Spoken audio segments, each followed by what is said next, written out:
Œuvre de Maria Valtorta. Tome 5, chapitre 337, intitulé Le Shabbat à Korazéine, parabole sur les cœurs endurcis et guérison d'une femme courbée. Le 21 novembre 1945. Jésus est à l'intérieur de la synagogue de Korazéine qui se remplit de monde. Les notables de l'endroit doivent avoir insisté pour que Jésus y enseigne en ce jour de Shabbat. Je le comprends à leur raisonnement et aux réponses de Jésus. Nous ne sommes pas plus arrogants que les Juifs ou que les habitants de la Décapole, disent-ils. Et pourtant tu y vas et y retournes maintes fois. C'est la même chose ici. Je vous ai enseigné par des paroles et des œuvres, par le silence et l'action. Mais si nous sommes plus durs que les autres, raison de plus pour insister. C'est bien, c'est bien. Certainement, cela va bien. Nous t'accordons l'usage de notre synagogue pour que tu y enseignes, précisément parce que nous jugeons qu'il est bon de le faire. Accepte donc notre invitation et parle. Jésus ouvre les bras pour demander le silence à l'assistance, et il commence son discours sur un ton de psalmodie par un récit lent, chantant et emphatique. Arona répondit à David. Que le roi mon seigneur prenne et offre ce qui lui semble bon. Voici les bœufs pour l'holocauste, le char et les joues des bœufs pour le bois. Arona donne tout au roi. Et il ajouta que le Seigneur Dieu agrée ton offrande. Mais le roi répondit, il n'en sera pas comme tu le voudrais. Non, je veux te l'acheter en payant comptant. Je ne veux pas offrir au Seigneur mon Dieu des holocaustes qui m'ont été donnés en cadeau.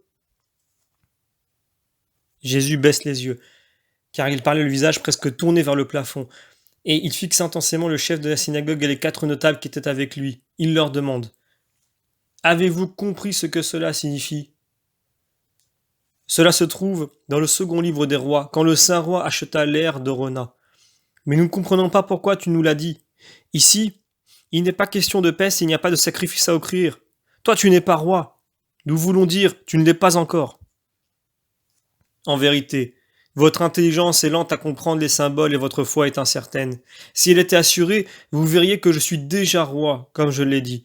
Et si vous aviez une prompte intuition, vous comprendriez qu'il y a ici une peste très grave, bien plus grave que celle qui tourmentait David.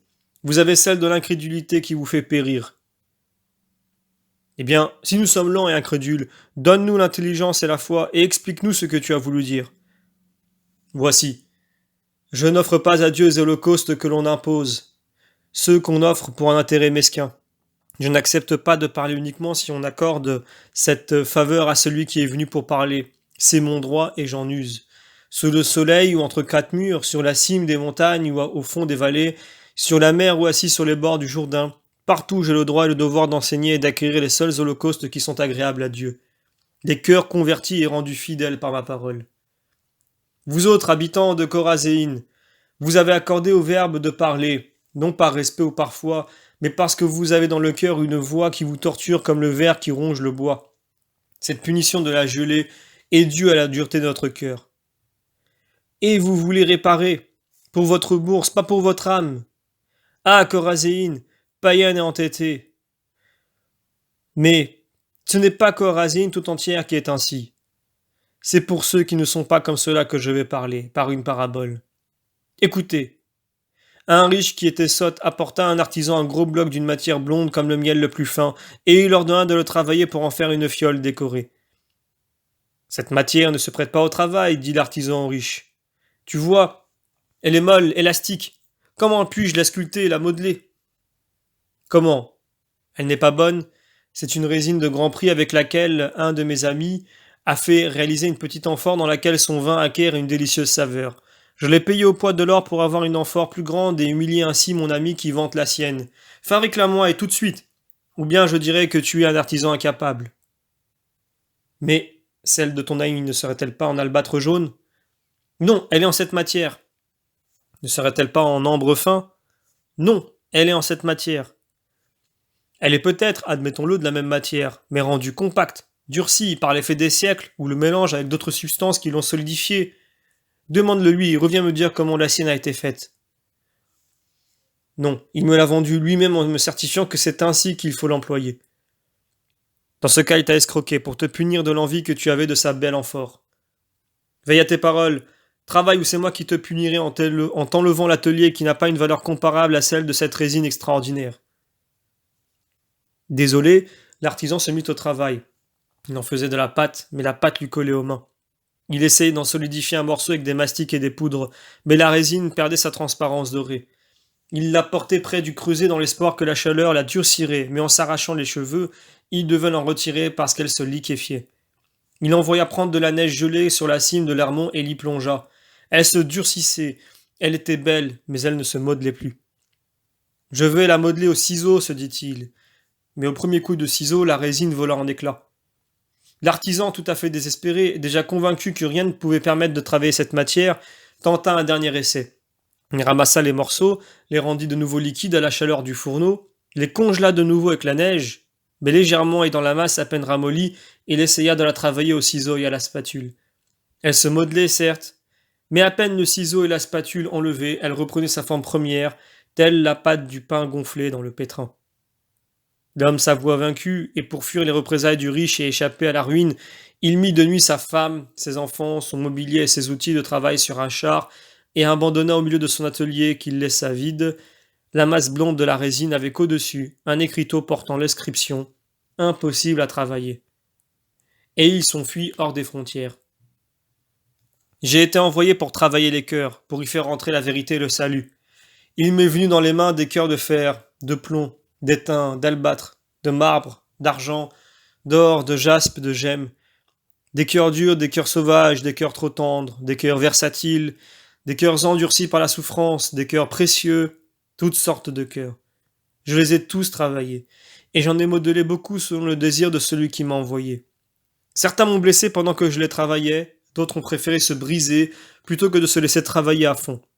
Mais peut-être avec la haine garderont-ils toujours un souvenir de moi. Vous êtes impossible à travailler. Chaleur de l'amour, patience de l'instruction, froideur des reproches, fatigue du ciseau, rien ne de prise sur vous. À peine mes mains enlevées, vous redevenez ce que vous étiez. Vous n'auriez qu'une chose à faire pour changer. Vous abandonnez totalement à moi. Vous ne le faites pas. Vous ne le ferez jamais. Le travailleur, désolé, vous abandonne à votre destin. Mais comme il est juste, il ne vous abandonne pas tous de la même manière. Dans sa désolation, il sait choisir encore ceux qui méritent son amour. Il les réconforte et les bénit. Femme, viens ici, dit-il en faisant signe à une femme qui se tient près du mur, tellement courbée qu'elle ressemble à un point d'interrogation. Les gens regardent dans la direction qu'indique Jésus, mais ne voient pas la femme qui, à cause de sa position, ne peut voir Jésus et sa main. Va donc, Marthe. Il t'appelle, lui disent plusieurs. Et la malheureuse s'approche en boitant avec son bâton, à la hauteur duquel se trouve sa tête. Elle se tient maintenant devant Jésus, qui lui dit « Femme, reçois un souvenir de mon passage et une récompense pour ta foi humble et silencieuse. Sois délivrée de ton infirmité. » s'écrie-t-il enfin en lui posant les mains sur les épaules. Aussitôt la femme se lève et, droite comme un palmier, lève les bras en s'écriant « Hosanna, il m'a guéri. Il a regardé sa fidèle servante, et il lui a accordé ses bienfaits.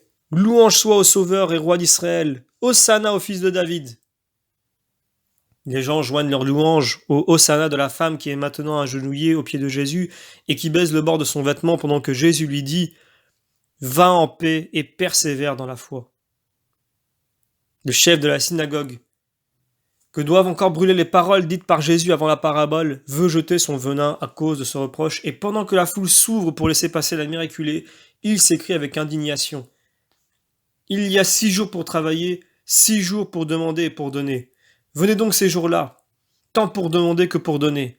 Venez guérir ces jours-là, sans violer le Shabbat, pécheurs et mécréants que vous êtes, corrompus et corrupteurs de la loi. Et il cherche à expulser tout le monde de la synagogue, comme pour chasser la profanation du lieu de prière. Il est aidé par les 4 notables déjà mentionnés et par d'autres disséminés dans la foule qui donnent les signes les plus manifestes de leur scandale et de leur dégoût dû au crime de Jésus. Voyant cela, Jésus s'écrie à son tour en les regardant les bras croisés, l'air sévère, imposant. « Hypocrite ! Lequel d'entre vous, en ce jour de Shabbat, n'a pas détaché son bœuf ou son âne de la mangeoire et ne l'a pas mené boire? Et qui n'a pas porté des bottes d'herbe aux brebis du troupeau et n'a pas trait le lait des mamelles pleines? Pourquoi donc, puisque vous avez 6 jours pour le faire, l'avez-vous fait même aujourd'hui pour quelques deniers de lait ou par crainte que votre bœuf ou votre âne ne meure de soif? Et moi, je n'aurais pas dû débarrasser cette femme du joug sous lequel Satan l'a retenue pendant 18 ans uniquement parce que c'est le Shabbat? Partez, J'ai pu délier cette femme de ses chaînes involontaires, mais je ne pourrai jamais détacher des vôtres, qui sont volontaires. Ô ennemis de la sagesse et de la vérité. Les braves gens, peu nombreux parmi les habitants hostiles des Corazéines, approuvent et louent alors que les autres, blêmes de rage, s'en vont, abandonnant le chef de la synagogue, livide lui aussi. Jésus également le laisse en plan et sort de la synagogue, entouré des bons qui continuent à l'escorter jusqu'à ce qu'ils aient rejoint la campagne. Il les bénit alors une dernière fois et prend la grande route en compagnie de ses cousins, de Pierre et de Thomas. Fin du chapitre.